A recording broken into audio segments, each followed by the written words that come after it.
G'day friends, greetings from Orange, New South Wales. As a fellowship of churches that are scattered as we are by distance, one vital form of fellowship is our prayers for one another. So I'm asking you to take time over the Christmas New Year period to make our churches, and in particular their senior pastors, a matter of focused and earnest prayer. What is the need? Well, many of our pastors and their churches are tired. They're feeling the cumulative effect of nearly 2 years of managing COVID. The lockdowns, the restrictions, the increased administration, the crazy logistics, people's fears. And more recently, we've had the difficulty of managing different views on vaccinations within some of our churches.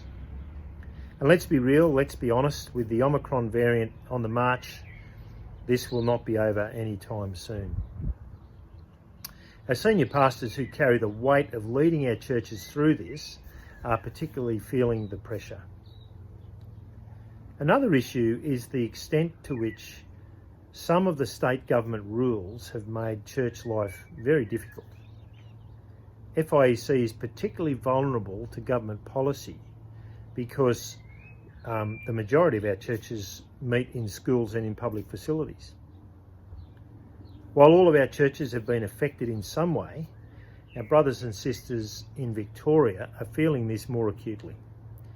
That's because on top of all the COVID rules, the Victorian government is really pushing into religious freedom and practice.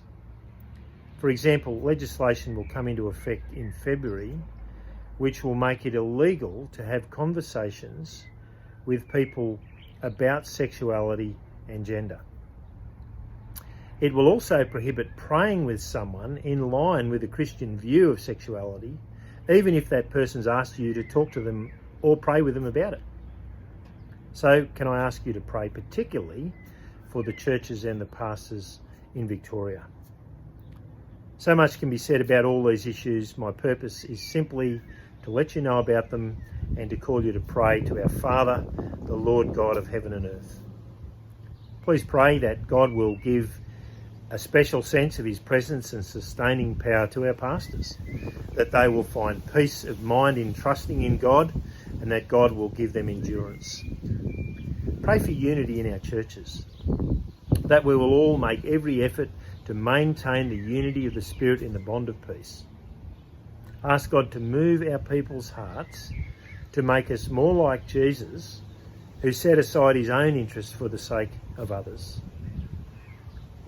Ask God to help us to love him and love others.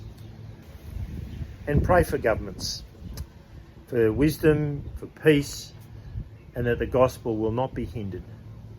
Thank God for the gospel growth that we've seen because of the pandemic. It's been amazing. But ask that that gospel growth may continue. Well, as you face your own circumstances this Christmas and as you pray, be encouraged by 1 Peter 3 verse 12. It says that the eyes of the Lord are on the righteous, and his ear is attentive to their prayers. But the face of the Lord is against those who do evil. God bless.